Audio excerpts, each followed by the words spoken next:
Loading, and we're live. Welcome to the first ever CrowdFund Masters broadcast. Now, if you don't know what we're doing here, it's very simple. I know a lot of people are looking to get their book or their project, whatever they're doing, funded. And who better to learn from than the people who have actually done it? Makes a lot of sense if you don't try and think about it too hard. So today, on the first ever live stream, I have three creators whom I've had on my show before, Indie Choice Picks, except for you, Clay-Lex. I gotta get you on that show to interview you for sure. So I'm not going to do any type of introductions. I'm going to let everyone introduce themselves, their work, and give us a little feedback on how they ran their campaign very briefly.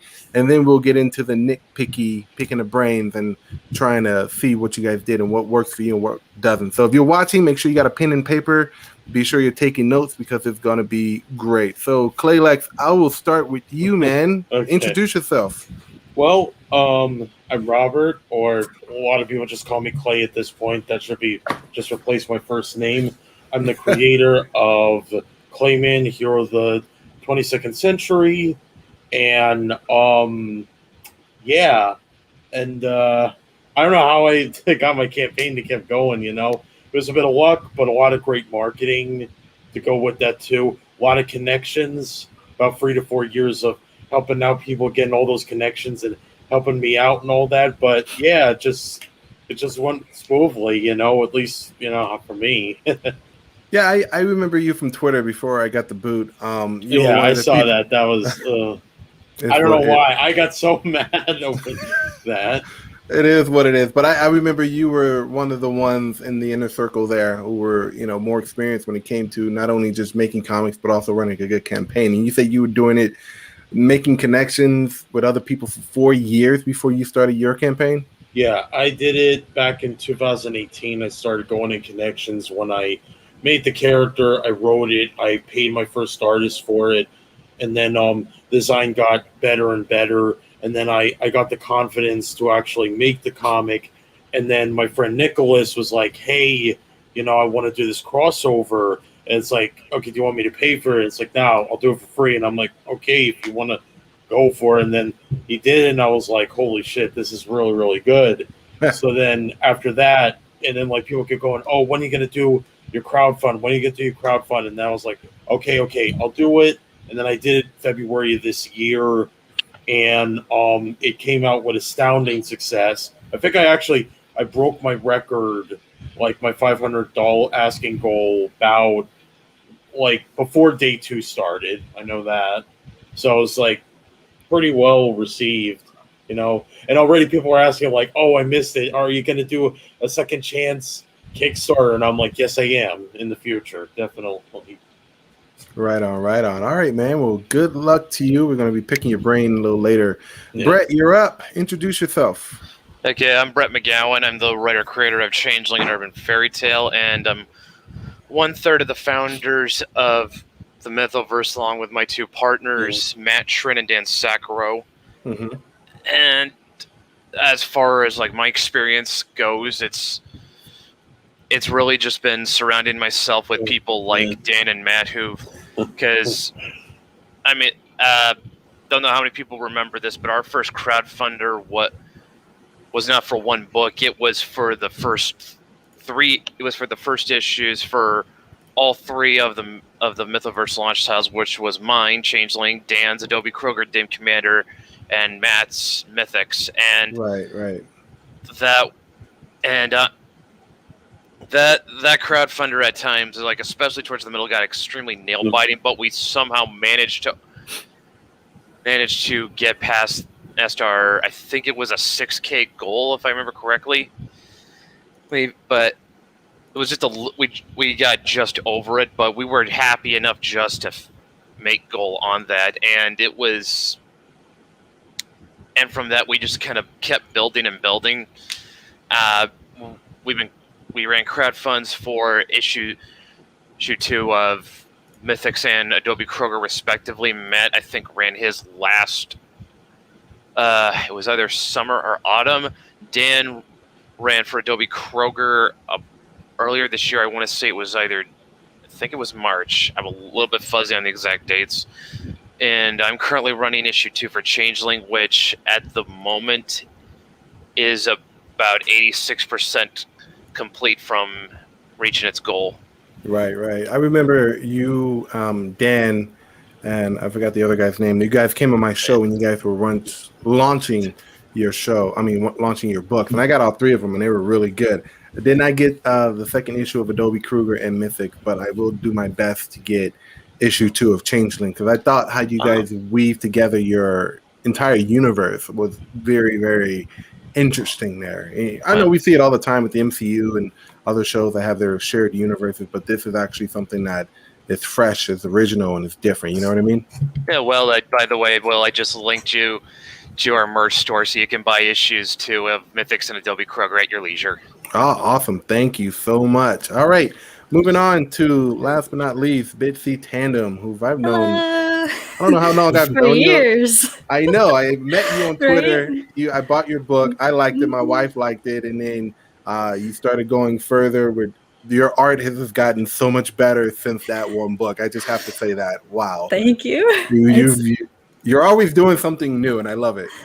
I'm a little ambitious. Yeah, Too much for my own good. But go ahead, introduce yourself. Let the people know who we have on our show today.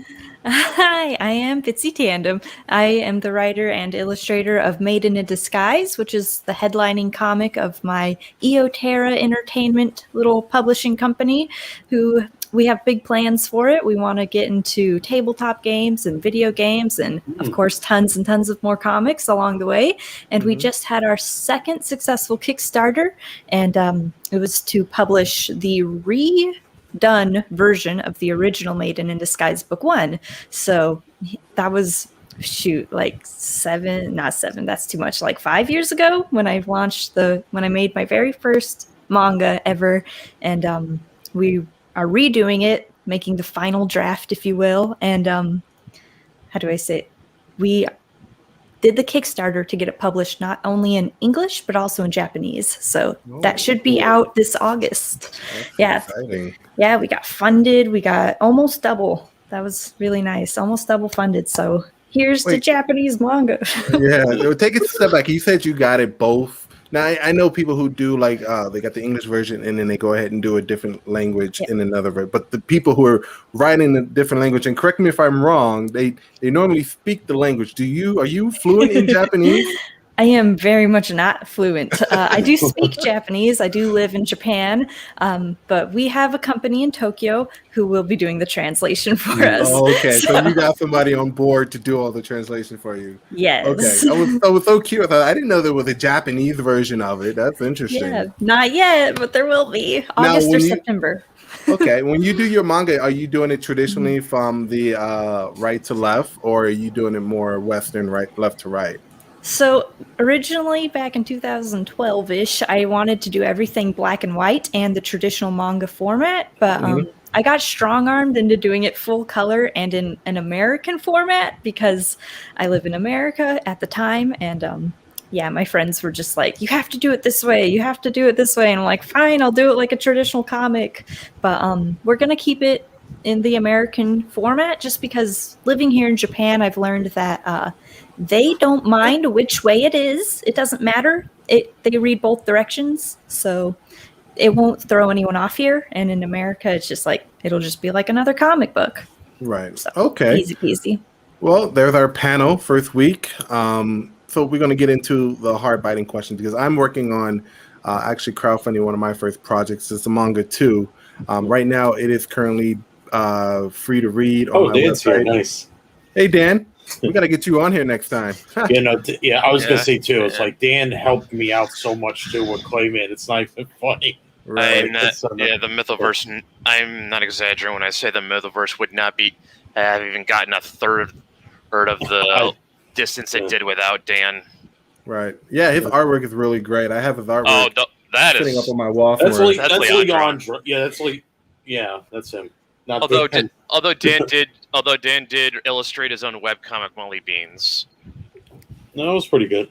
All right, guys. So, what are some of the techniques you guys did in order to make sure that your crowdfunding was successful? What were some of the do's and don'ts that you guys tried and it didn't work out the first hand, but then you kind of tried it a different way and it worked out the second hand? What are some of the techniques that you guys use in order to ensure that your crowdfunding project would be funded? I think, like, for me, again, it was the marketing strategy. So again, I culminated 3 to 4 years of meeting people, befriending them, and then once my Indiegogo came in, everyone flocked in like an army ready to attack Thanos. You know what I'm saying?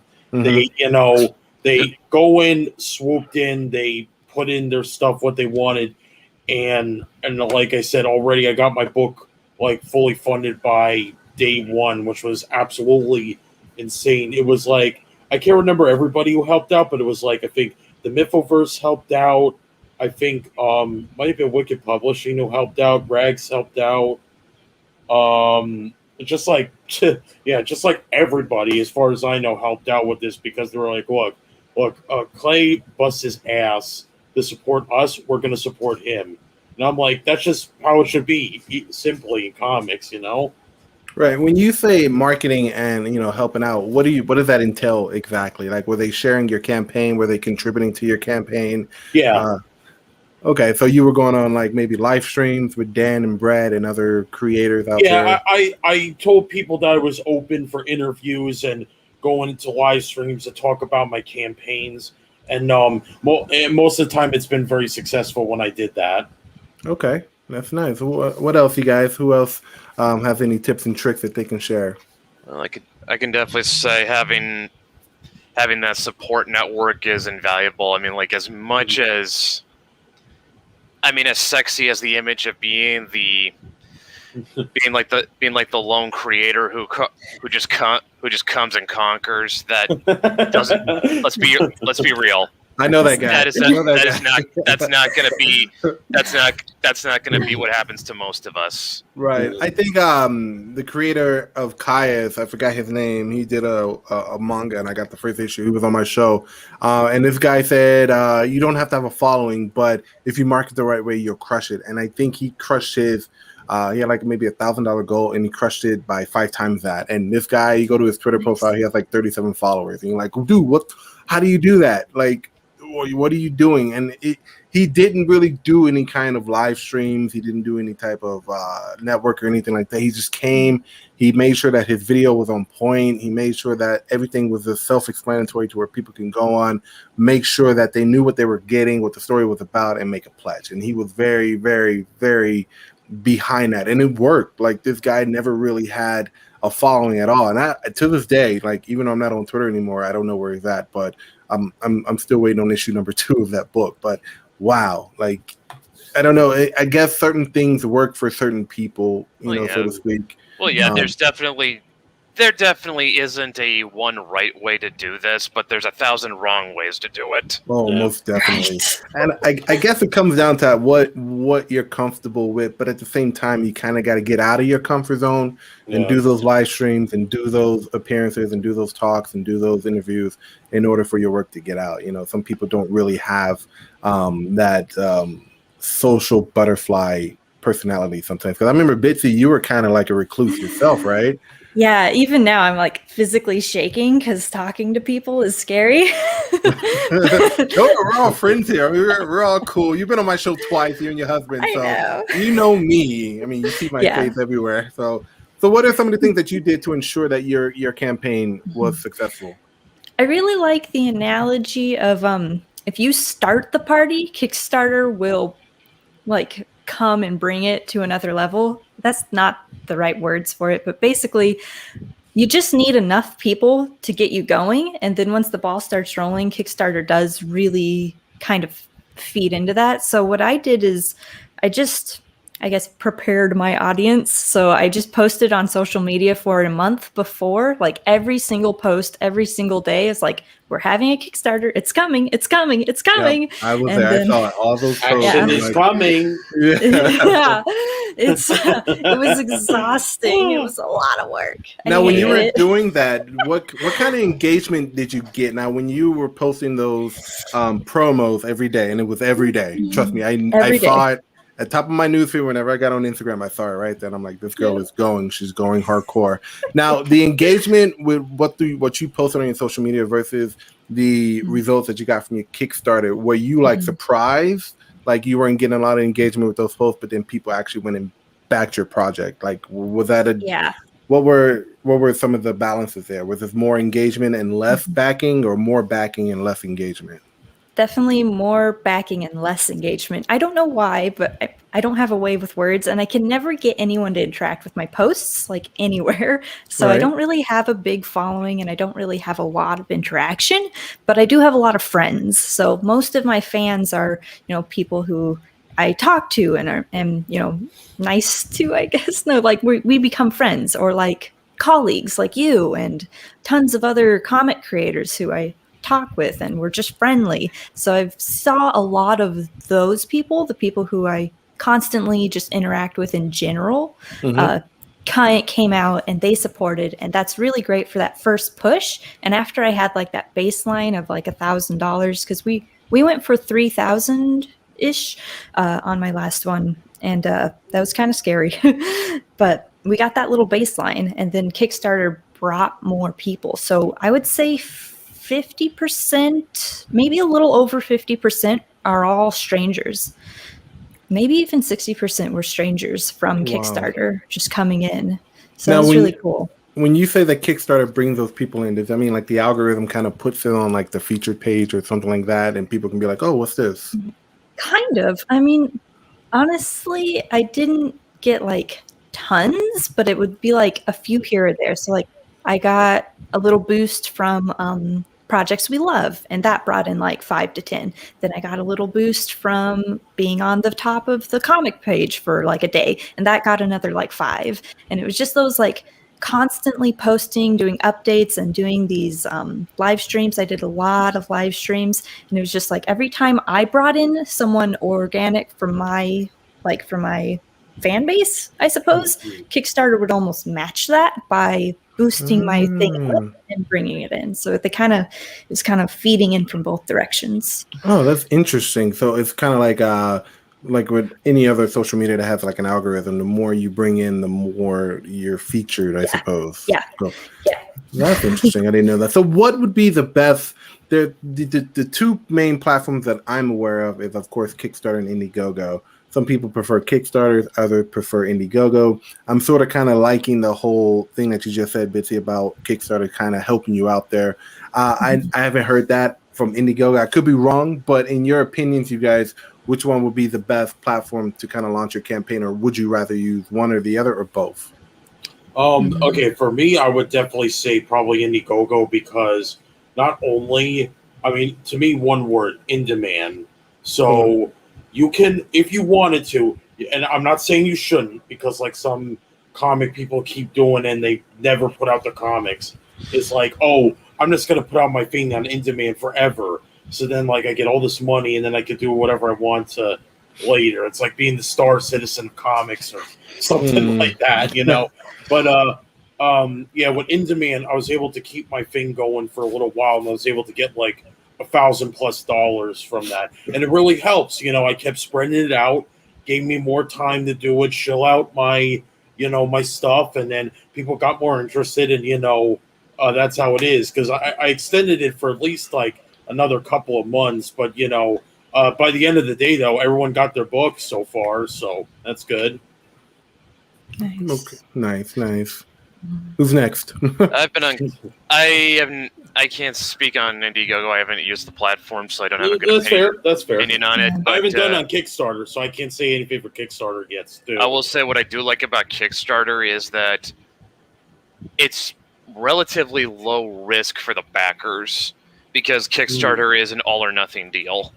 Right. Like it doesn't like Indiegogo has the flexible goal option, which means you can just set a certain amount, and even if you don't reach that goal, you'll still get the money you already funded.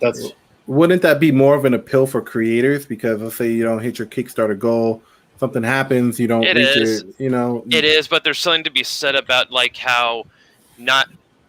Let me put this story. I don't know if this is true or not, but I think it's kind of applicable to how Kickstarter works.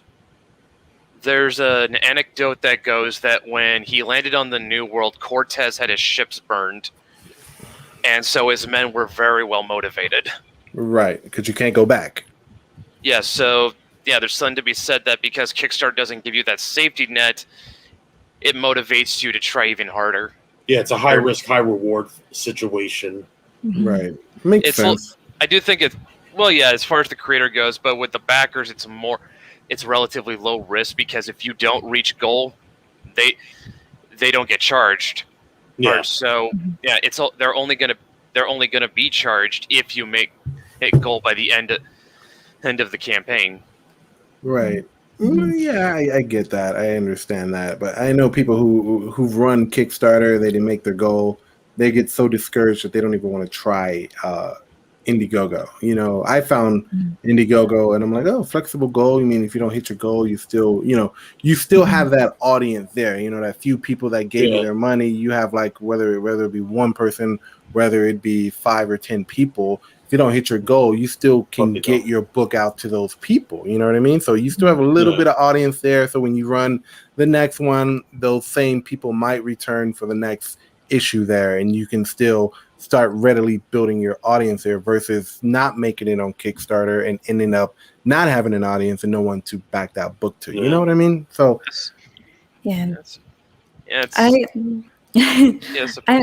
Go sorry, you're talking at the same time. It's fine. I've never used Indiegogo, but I've heard that the biggest risk there is they can request a refund at any time.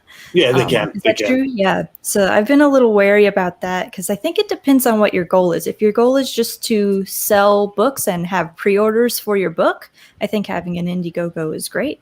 And I do want to try it one day. But every time I've done a Kickstarter, it's been like, I want to sell you the book, yeah, but I need more funding than just the actual physical copy of the book to be able to bring that to you. Like, I need to pay the translator. I need to pay the, artist or, so I feel like. Pay the printer. Right. So it kind of, I don't know.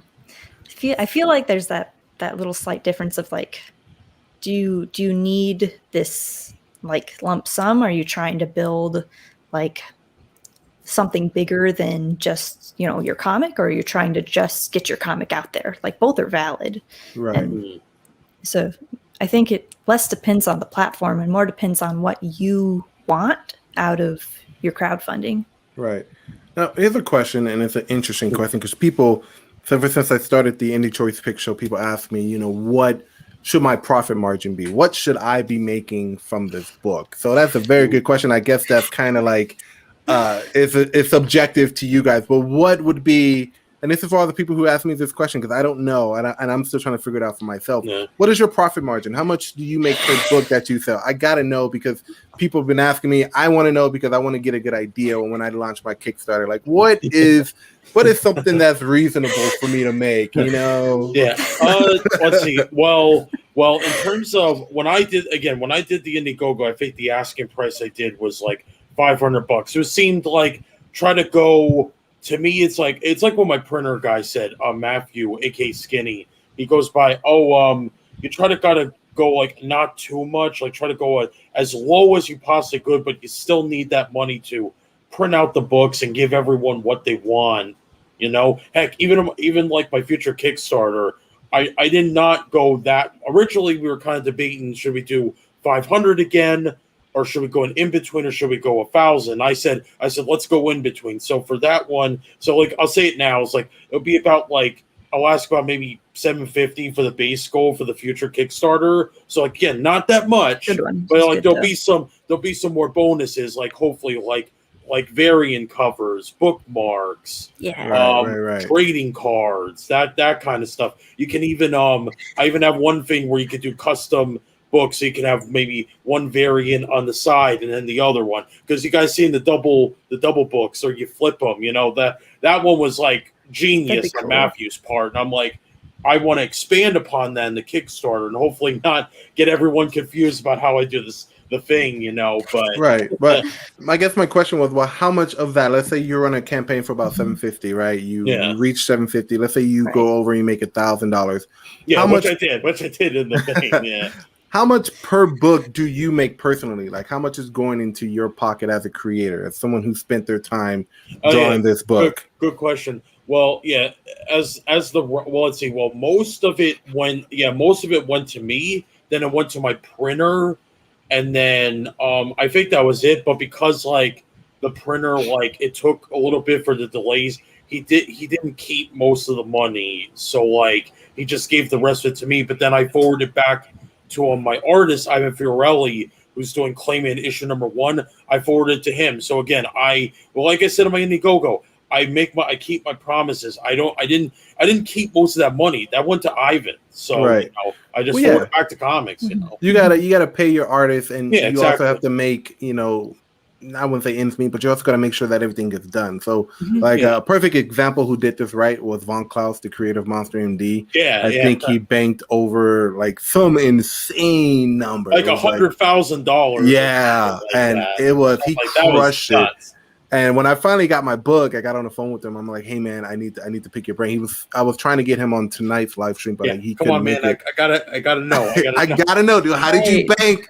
How did you crush $100 grand? Yeah. And, like, how many books is that? Like, how many books did you print? And like, I gotta know, like, are you making a good living off of that? Like, are you not only getting the people their books and selling it and, you know, living large and stuff like that, but are you taking that profit that you made, the money that's supposed to be yours for making the book, are you putting that back into your business, or are you pocketing it? What are you doing? You know, because at the end of the day, this is a business. You are providing a product for people who want to read your book. So what do you do with that extra cash? You know what I mean? So it's one of those things. So who's next? What do you guys do in terms of profit margin? What are you guys taking? You don't have to tell me a number. Obviously, that's your business. But I'm just trying to get like a percentage. Like, are you pocketing 12% here, 8% there, off of the base price of the book? You know, people are they want to know this. I want to know this because I have no idea. I'd be the wrong guy to ask that question, because like after the Kickstarter closes, like I'm just gonna put all the money first into getting the books printed out. Right. I've also got $600 set aside to pay for another book that's attached to the campaign, and I guess if there's any extra left over, I'm just gonna funnel it back into my comic next issue, because I don't really care about the money. I'm in this just for the pure creation of it. My day job gets me by enough, and and I'm even able to fund my comic out of pocket. Like, I funded all of Changeling issue 2's art. I completely paid for out of my own pocket. Nice. Yeah. I recently joined the comics launch group with Tyler James. He's a wizard, but he recommends that you include a certain amount of months rent into your campaign.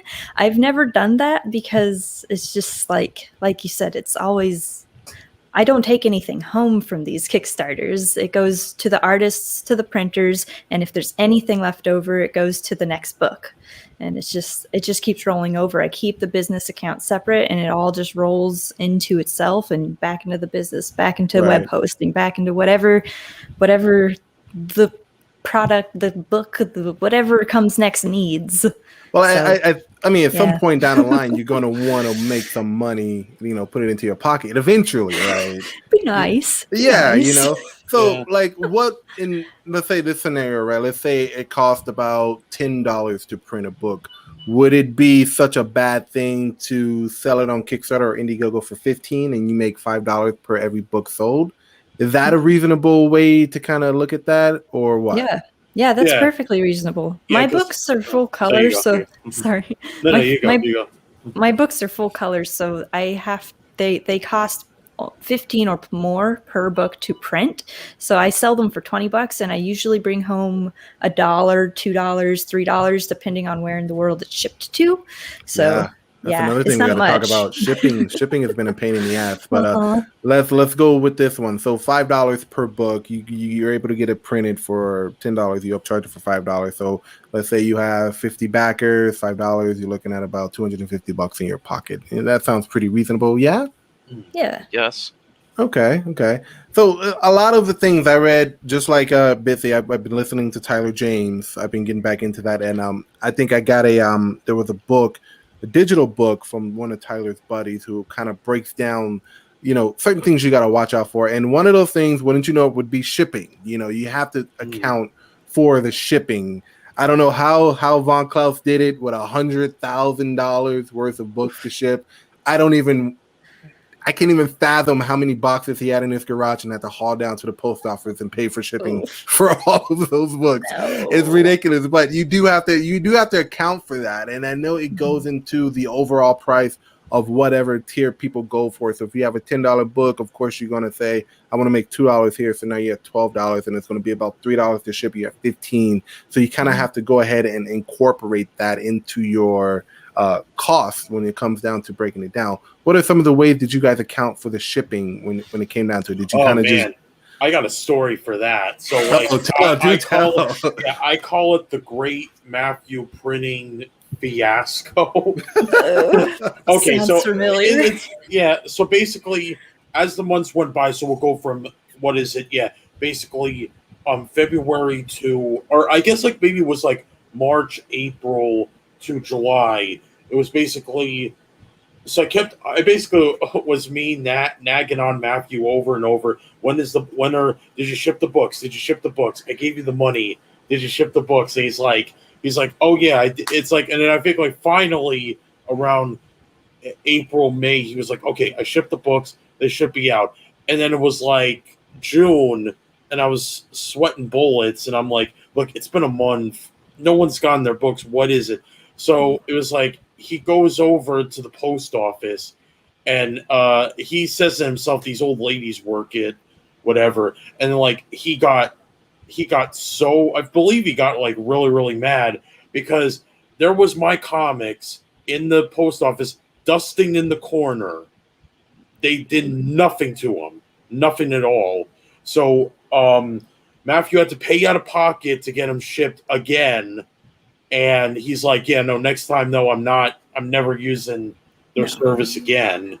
So was this a fulfillment center that you gave your books to and they were supposed to do it, or did you take it down to the post office? Oh, yeah, so basically this, Matthew lives a different state, right, in the United States. I paid him to, he used, what was it? Gablam, I think? Yeah, he used Gablam for the printing. So I got those books that go to his thing.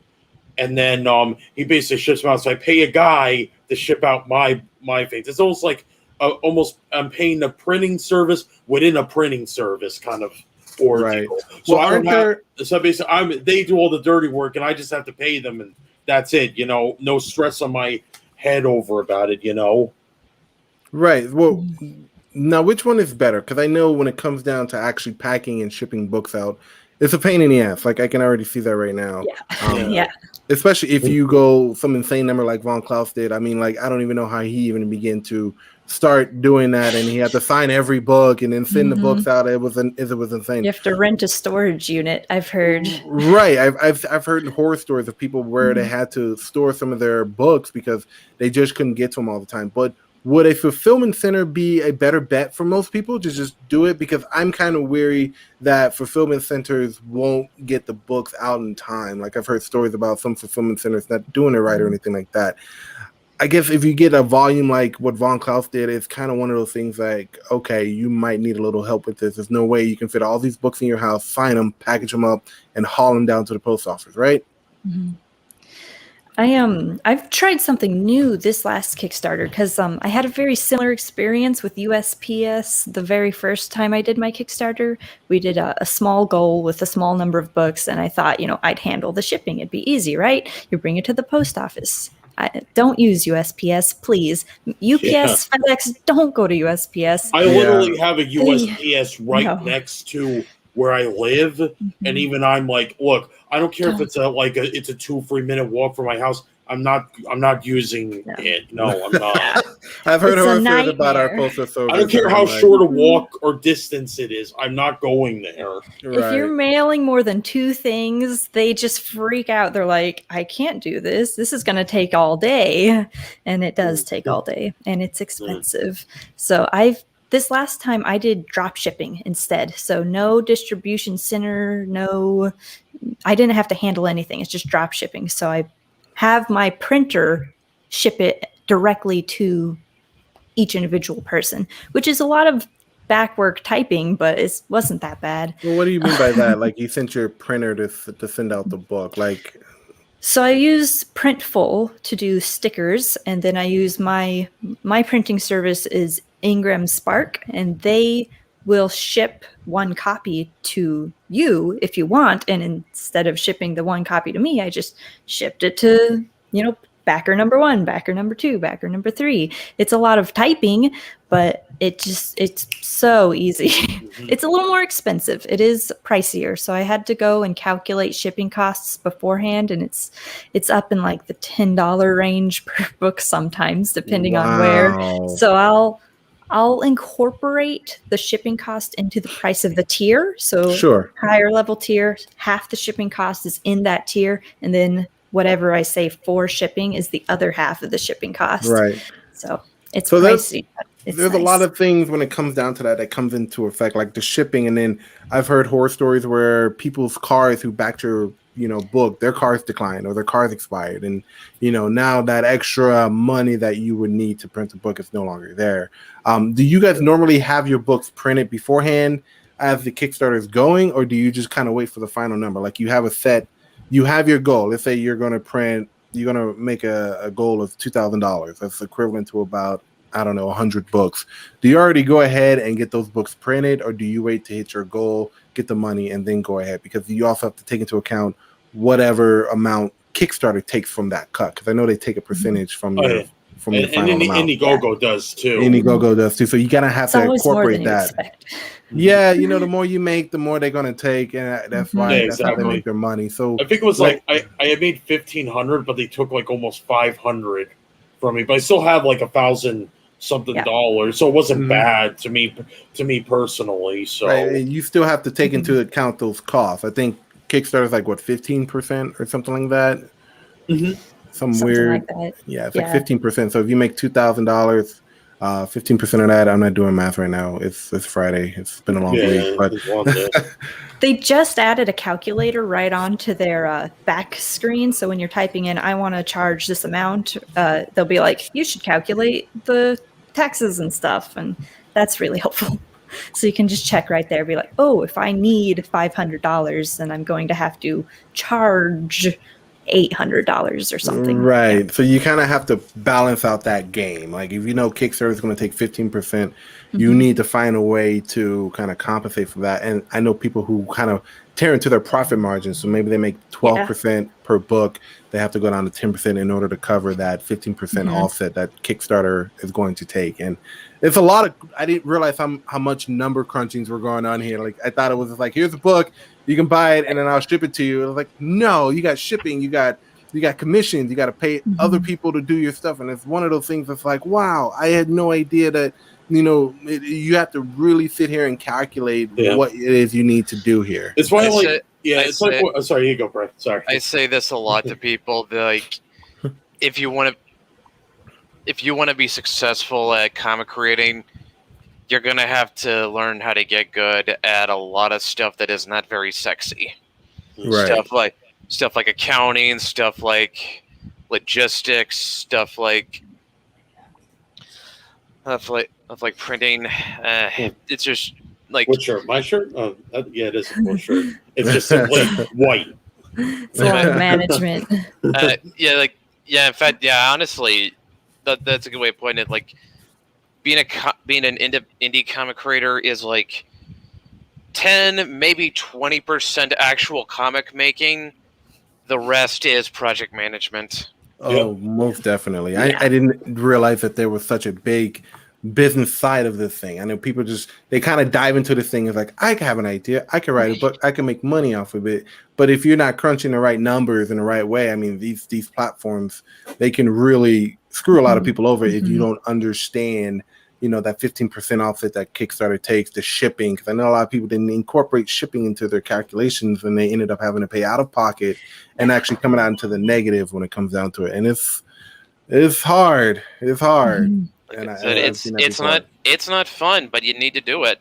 Right, because at the end of the day, it's a business. You have to do it. Like, I mean, Marvel and DC and all these other people who do the comic books on their big, 100,000 people employee studio. They have people who handle that. But for us little guys, it's us. We have to sit here and we have to figure out these numbers on our own and put it together. And we are the comic company. Exactly, it's us. So. All right, on to the next one. If you guys are just now joining us, we are doing our CrowdFund Masters live stream. We're going through all these great creators, Clay-Lex, Brett, and Bitsy, who have done crowdfunding in the past and completely demolished their entire campaign. So we're picking their brains. We're trying to see what they did, the do's and don'ts, and seeing if it works for us or it doesn't matter. But my next question for you guys is accessories that come with it. You guys just don't print your book. You guys go ahead and you go and do t-shirts. Yeah. Now, what would be the benefit? I get you get all these stickers, you get cards, but I've seen people who just crowdfunded for their book, printed the book, and they were done with it. I know printing these accessories are more costly. So how do you decide what do you want to do in terms of more accessories along with your book? I would definitely say be mindful because it's not just more money that's got to get spent. It's also time that needs to get spent. Yeah. Like now, I'll just use the first Mythoverse Kickstarter as an example. So one of our premium the premium tier we had for that had a replica of Maeve's hoodie to it, the kitty hoodie but it actually had ears on the hood. Right. Ooh, that's cool.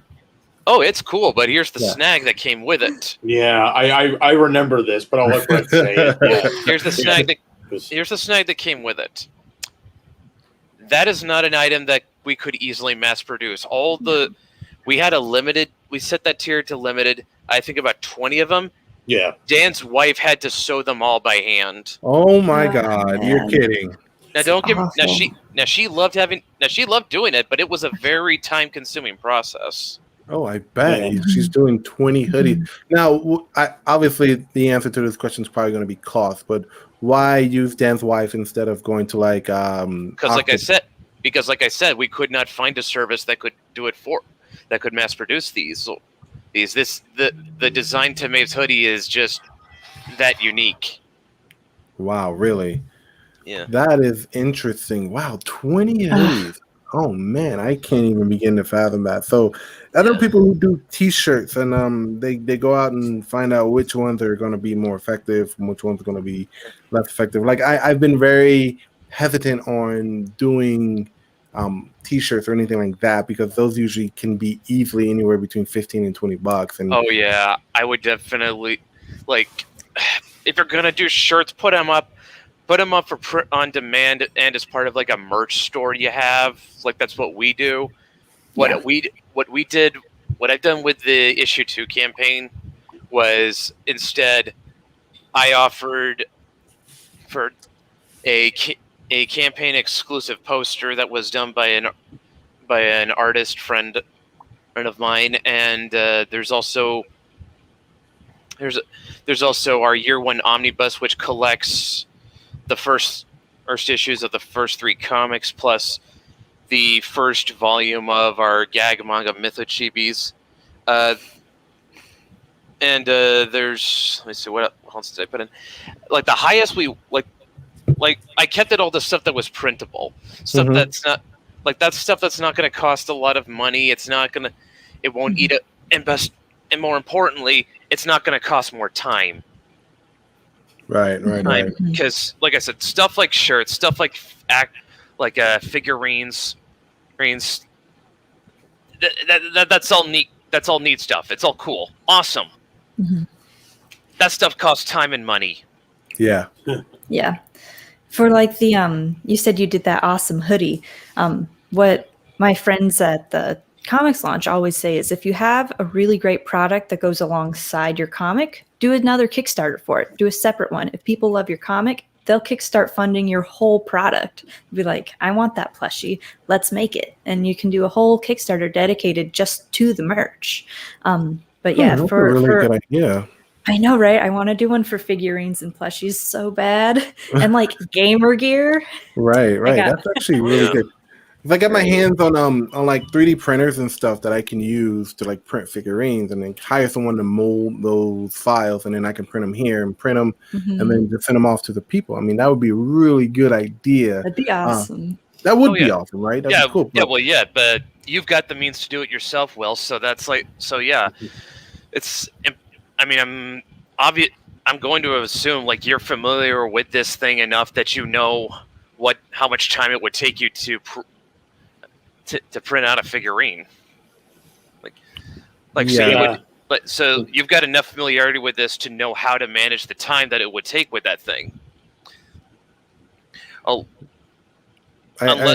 Yeah, because time is very important. Like, I mean, because printing something here, like the props that I do here, usually takes about a couple days to print, and then you got to sand it, you got to paint it, you got to finish it. It's not really worth it. But I like what Bitsy suggested, like make that a separate Kickstarter. Like, tell people you got these figurines that you want to print, and hire a mold artist and just make it a different campaign in and of itself. Like Todd McFarlane did that limited Spawn figurine run. Yeah, that was cool. He blew that out of the water. That's cool.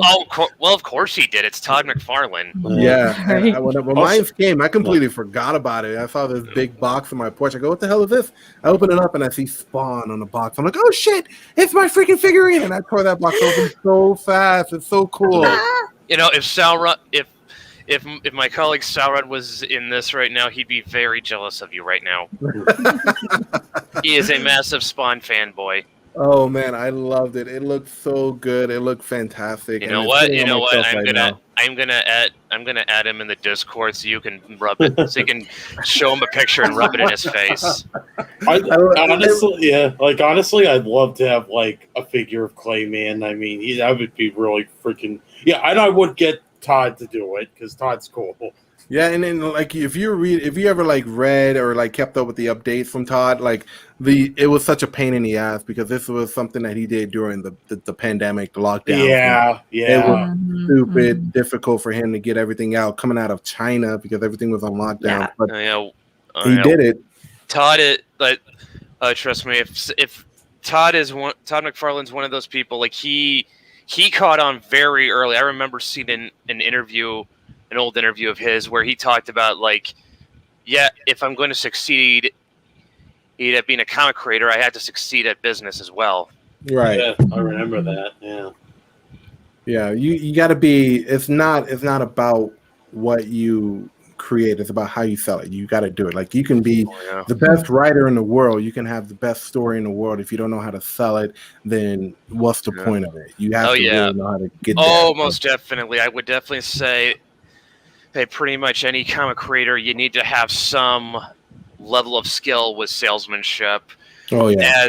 As Dan will tell me, as Dan is fond of saying, you have to be your own advocate. You've got to be the one who believes in your product more than anybody else. Because if you don't believe in it, why should anyone else? Exactly, and no one's going to buy it. So there's times where I've seen people who like overcharge for their book. You get the book, and the book isn't up to par than what you pay for. Like books are like $25-$30. You get it, and you're like, I don't know if this is worth $25-$30. I don't know why I paid for this. And that's kind of like how you lose fans. And I've learned that as selling, no matter what you sell, if you put your customers first, meaning you might take $1 per book, you might take $3 per book. The book may cost $10-$15. You're putting quality work into your work. You're taking the time to make that page look wow. You're making the time to make sure those covers look great. You're taking the time to make sure that the writing is on point and like the characters are on point. So when you give this book to your people,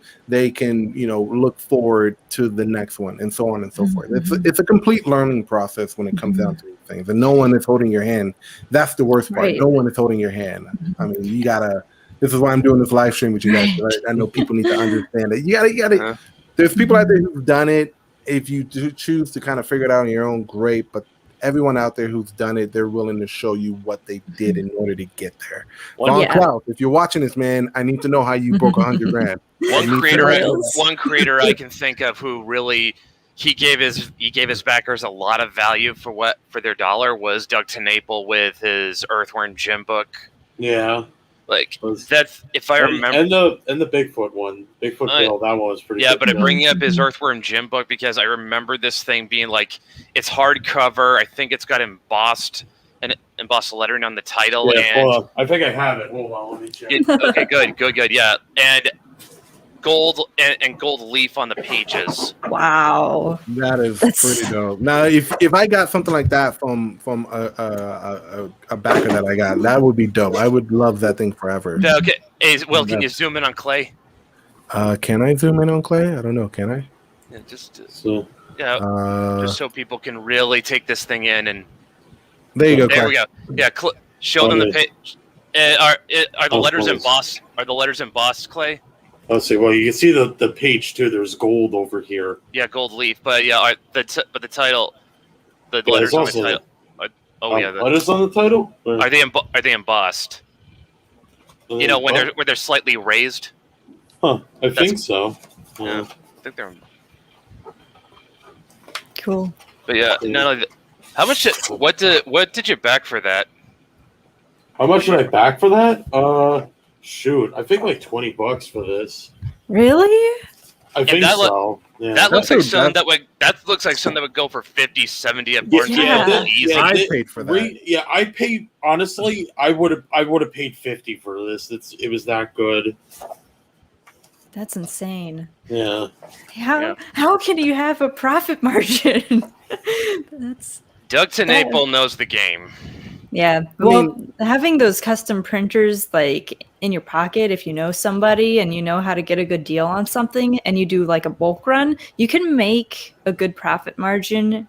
But then you have to handle all that yourself. Wow, it's so shiny. It really is. Yeah. It's like Doug, I'll give it to Doug. Like he got some good people to make this book. Like it's not even just like inside the book. Like we're talking I think what was it? Me and my friend Matthew were discussing because I also read this other one. Let me you guys keep talking. I gotta find another book. But that one's just like I said, that thing he backed that for $20. That thing looks like it would go for 50, and here's 70. Here's a Bigfoot Bill book too. If you want to zoom in again and there's a Bigfoot Bill too. I don't even know where you get this one I like too. Look at this. Look at this, Bitsy. That's another thing. Like you wanna make the presentation. And I agree with Bitsy. Like where would you?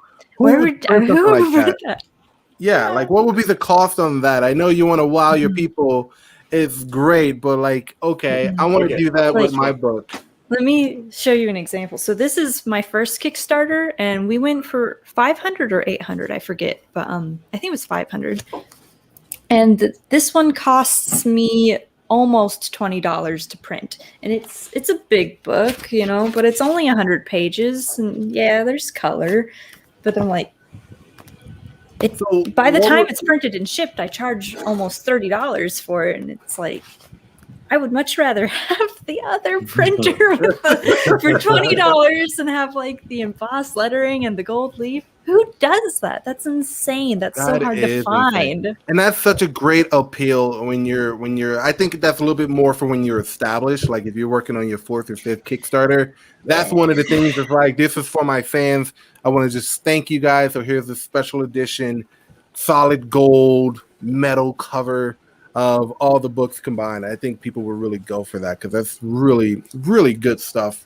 Yeah. I like seeing stuff like that. Even when I just get like clean artwork or variants from other creators, just receiving that and looking at the color of the book is great. I think the last one that I got was a book called Star Blades by Kyle Ritter. That cover looked amazing. Oh, yeah. And I feel kind of bad for Kyle because he had a lot of health problems, but he was like, look, I still want to do this book. So he just kept going in over and over again with it. You know, I heard the about the last good book I had was, what was it, Beef Bros? I don't know if you guys know Beef Bros. I was like, I know the letterer, Taylor. He's from New Jersey, like me, and I'm like, it's like, dudes, this is like Doug TenNapel quality of like comic book feel, because like I'm literally feeling the comic and the pages. I don't know what material this is, but I got to use it for my comic. It feels good, you know, to hold in my hand, literally. Right. Like, you know, I don't know what they're using. I got to, you know, figure that out. Yeah, you know? And it's fun when you get those books, because I've backed so many projects and then they just, you know, 2 months or even a year later, they just pop up and I'm like, oh yeah, I remember this. And then you forget like what you bought. You look at the cover, it looks great, looks clean, looks fresh. You get into the story, it looks clean and fresh. Like digital copies are great, but it's nothing like having that physical copy in your hands. Yeah. Like going to the comic book store on Wednesdays and just, there it is, you know? Us at the Mythoverse, we've kind of been forced to sort of really embrace the digital side, because our issue with shipping comes that we still have yet to find a cost-effective means of shipping outside the United States. So to kind of get, because shipping internationally, there's import fees, there's all kinds of fees that go into that, and plus like there's even, just as an example, my friend Tank, he lives in South Africa. He has told me that the South African postal service is notoriously unreliable. Yeah, like I heard even that more, too. like even more so than the U.S. Postal Service. Yeah, But I was like, I have to. What was it too? My friend Josh, who's working on that comic, Pineapple Pizza Man. I saw that. Yeah, that is a crazy comic. Yeah, he said no. He said, "Look, man, you can take as much time as you need shipping the book to me, because I know at least even he said it's kind of notorious with Canadian shipping and all that." And I talked to Matthew, and he said he should be able to get the book by August. So, you know, if hopefully Josh will be like the last guy to get my books and Matthew's book, Otis Stein. Even my drop shipping can take up to 2-3 months sometimes just to get it there. God. But thankfully, it usually gets there. I haven't had it not get somewhere yet. So. But the beauty of digital is just that it sidesteps all those headaches with international shipping, and like I said, like where people like Tank are concerned, there's also exchange rates. Like we price our digital copies very low, like 99 cents a pop. So, like, even in a country like South Africa, which has a really bad exchange rate with the U.S. dollar, as long as you got money, you should be able to afford something that's 99 cents. Right. Yeah. Makes sense. Go ahead. No, I was going to say, because, like, sometimes I get so mad when people oversell digital copies. Like, oh, you're selling $5 for, like, a 24-page comic. Like, are you kidding me? Like, maybe at least cut half that, or even give it like $2, but I ain't paying more than $2.50 for a 24-page comic. Like, you know, that's what DC and Marvel keep trying to do. You know, and it doesn't make sense, because why would you pay $5 for a digital comic and then not get a physical comic? You know, that's usually the price it goes for a physical comic. Now, if you're writing a book, like if it's like a 300-page book, and that book would be like $7 for a digital copy, that's a completely different story, because if you were to get it in print, you're looking at about $12-15 to print it, and then if it's hardcover, probably maybe $20. So that's understandable. But if you're talking about just a digital copy, that's going to be about $5. Usually I've seen most creators take that comic and give you a hard copy and give you a digital copy, which I think is great, because you're getting best of both worlds. And if you want to do a review video, you kind of have the content there on your phone to with the pictures and the art to kind of explain what's going on there. So it's really like one of those things, like how cheap are you going to be here? Because my comic right here, like my web series that I'm going to go into print, it's already digital. Like you can go on my website and read it. So why would I go ahead and give away a digital copy when people can go on my website, read it for free? People want print copies at this point. Yeah, still.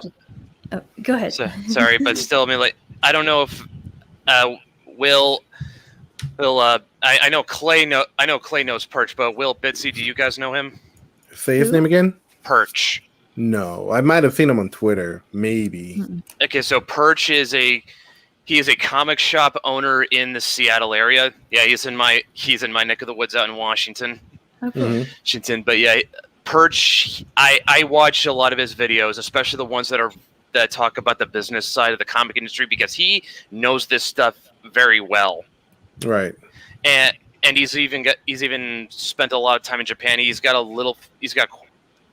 quite a bit of familiarity with how the manga industry works too. And something that he's been keen to point out is that one of the big reasons why the manga industry has been dominating, while at least the U.S. comics industry, I am gonna exclude the European French industry. That's a completely different market. Yeah. So at least where the U.S. market is kind of, I don't want to say has been declining, but it's in this awkward place where it's not growing but not dying either. Like it's like, for lack of a better term, it's Schrodinger's industry. It's neither dead or alive. Yeah, and I really don't know. Like a lot of people are saying that, and I don't want to get political right now. This is not the place for that. This is purely about the business side of it. Exactly, that's what I wanted to say. It's Marvel and DC, they're trying to just make so much money, but they're not really telling, in my opinion, quality stories. You know, that's why people are going indie or manga. You know, well, not just that, but one of the big advantages that manga has had is that they jumped on it.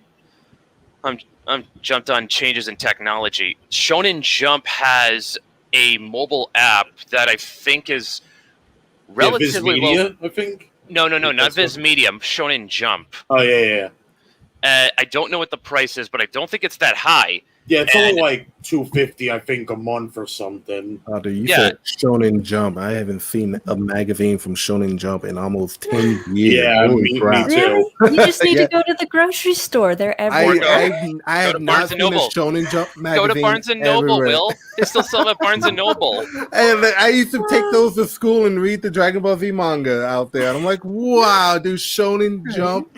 I was reading Attack on Titan, and I'm like, dude, where are they posting this at? Is it in Shonen Jump? Is Shonen Jump still a thing? Where are they reading this at? Because I used to get all my manga from Shonen Jump. They're definitely still a thing. But yeah, Shonen Jump's. But yeah, with Shonen Jump's app, you pay a monthly subscription fee. You get access to their entire library. I think it even includes some of their past titles. Wow. That's what Saturday AM does too. They started indie, and they brought on a lot of indie people. They're really awesome, and they just released an app that is basically the same thing but for their creators. So if you guys don't know Saturday AM, they're really cool comic creators. They're pretty awesome. So goals. Yeah, but here's the thing. Here's the really good part about this app. It was successful. Very successful. It has been making them so much money. They are just crushing it, and it's bringing in. And the most important thing, it's bringing in new readers. The American comic industry could be doing that too if they were hopping onto that, but they're not. Like, about the closest thing we've got is Comixology, which I have heard is notoriously very not user friendly.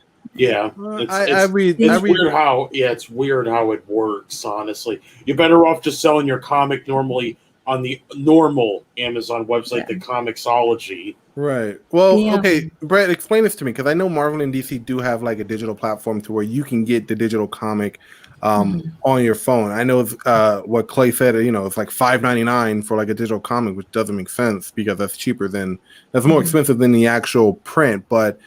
I don't. Do you think that that's the reason why Marvel and DC are kind of falling behind, because they don't have a subscription-based service It's more that they're just not embracing new technology.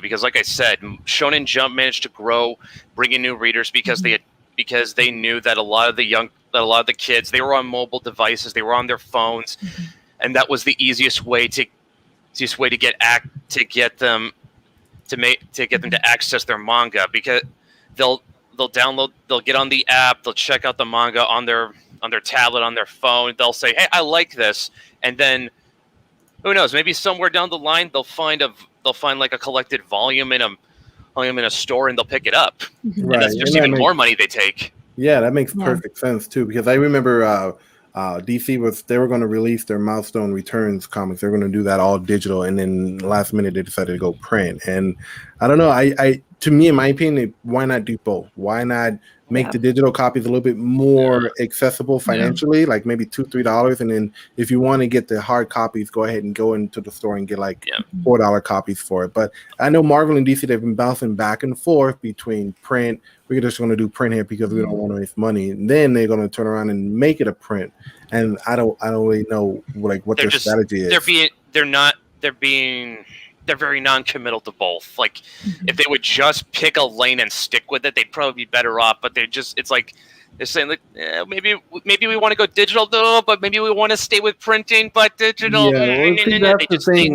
That's the thing with Marvel and DC is that they've always been print. They haven't really fully broken into that digital market just yet. Shonen Jump was print for decades.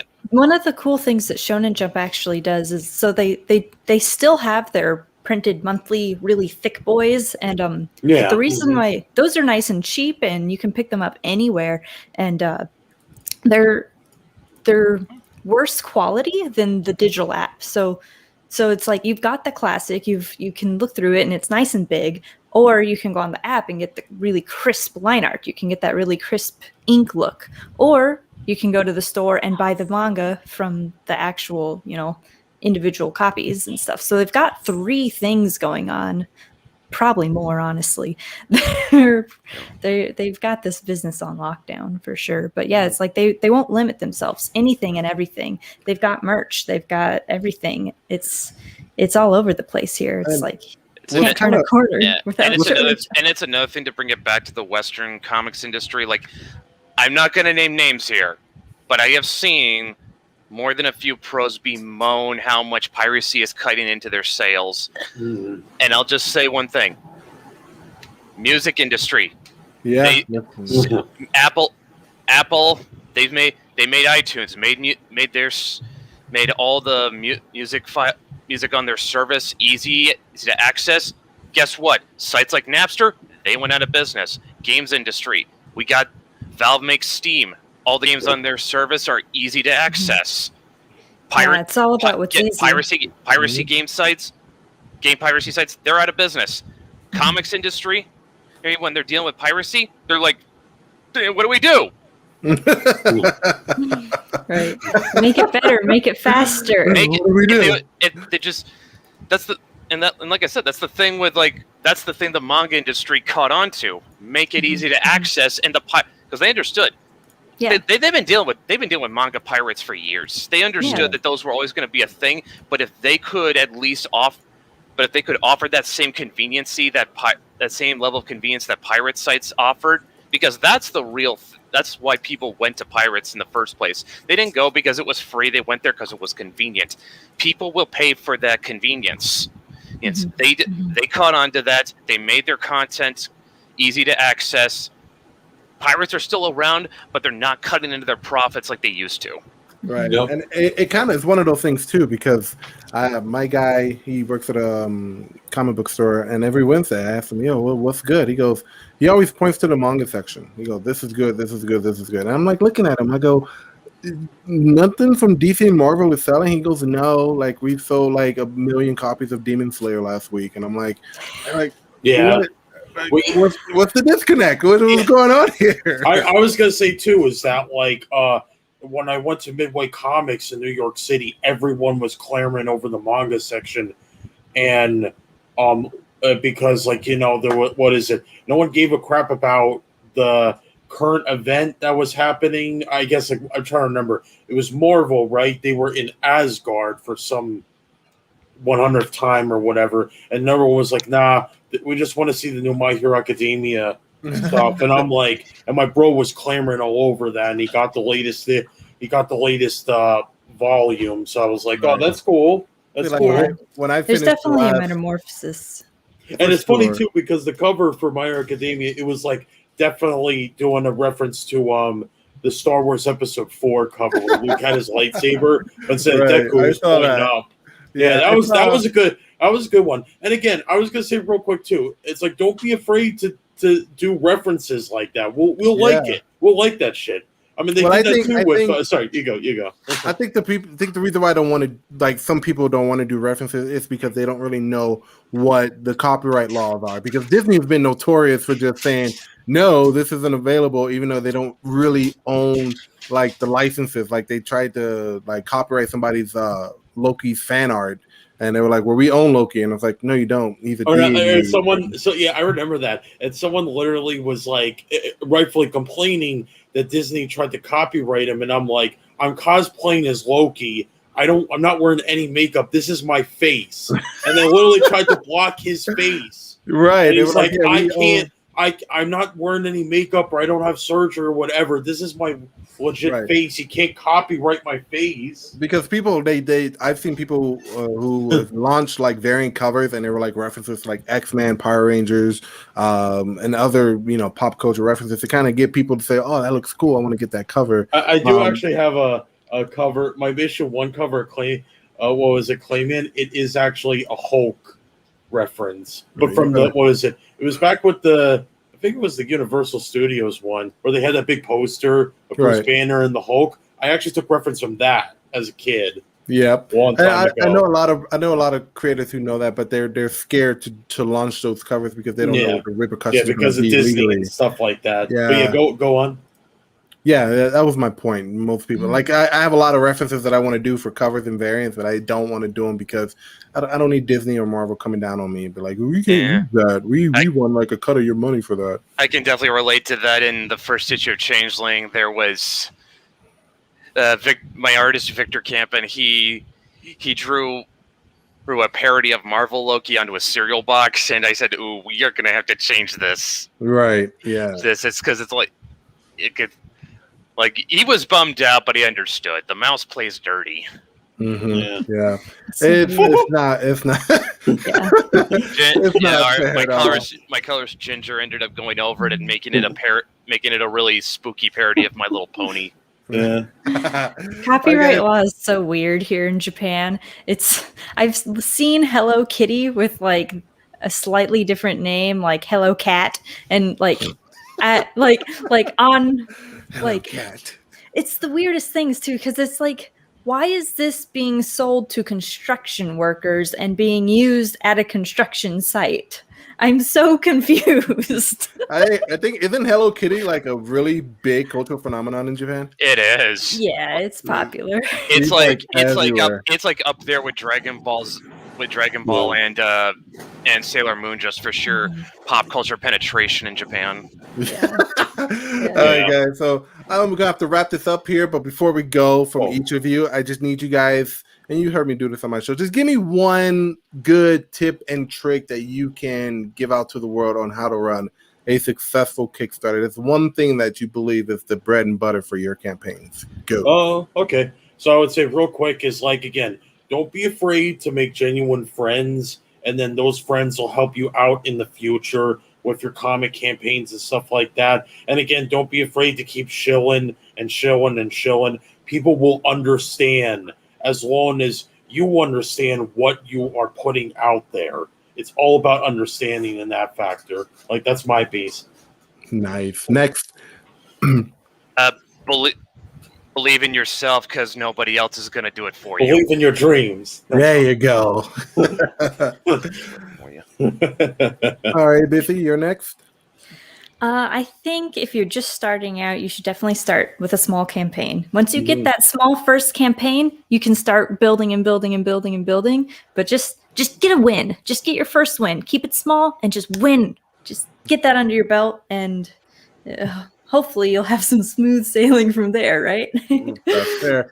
And even though I haven't run a Kickstarter or anything like that, my piece of advice is just get started on that project that you haven't done yet. Like, if you're still thinking about it, if you're still trying to write it, you're still trying to figure it out, just stop doing all that and get a pen and paper and start drawing and get it done. So that's what I'm doing. 3 other projects I'm working on. You're going to have that build up of projects in your corner to where you're like, oh, I started this 3 years ago. I should probably finish it, because I have projects that I started years ago.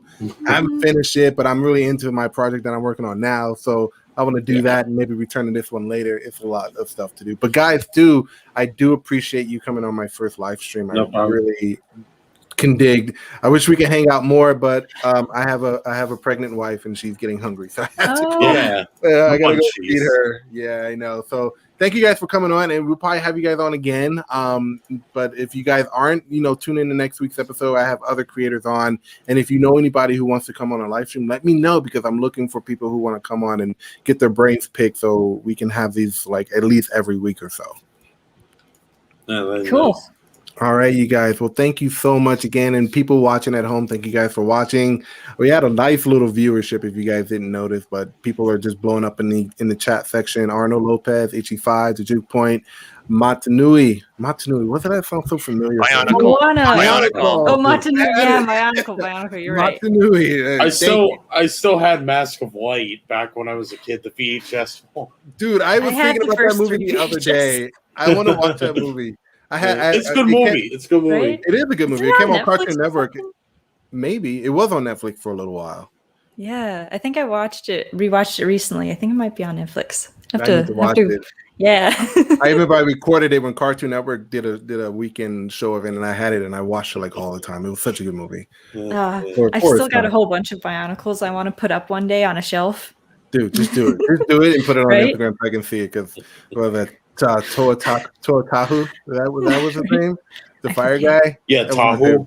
Yeah, Toatahu. That was a good guy. It's kind of funny because I'm like, when I watch the movie, I'm like, oh, I hope the figures are as good as, and I get the figure, and I'm like, this looks nothing like the, and especially like when I was in aftercare, they always had the kids like always flaunt their Toa Takanuva figures. I'm like, fuck you guys, I want a gold Toa figure too, with the bike and the cool weapon he's got in his stubby hand, whatever. For sure, guys. Well, thank you guys once again for coming on, and I will see you guys, well, not on Twitter, but come hang out in the Discord. I think I'm in all you guys' Discord. Bitsy, if you want to come hang out in Discord, let me know. I sent you my link and we can all just chill out and hang out. All right? All right, guys. Thank you guys so much. Okay. Cool. Bye. Bye. Everybody.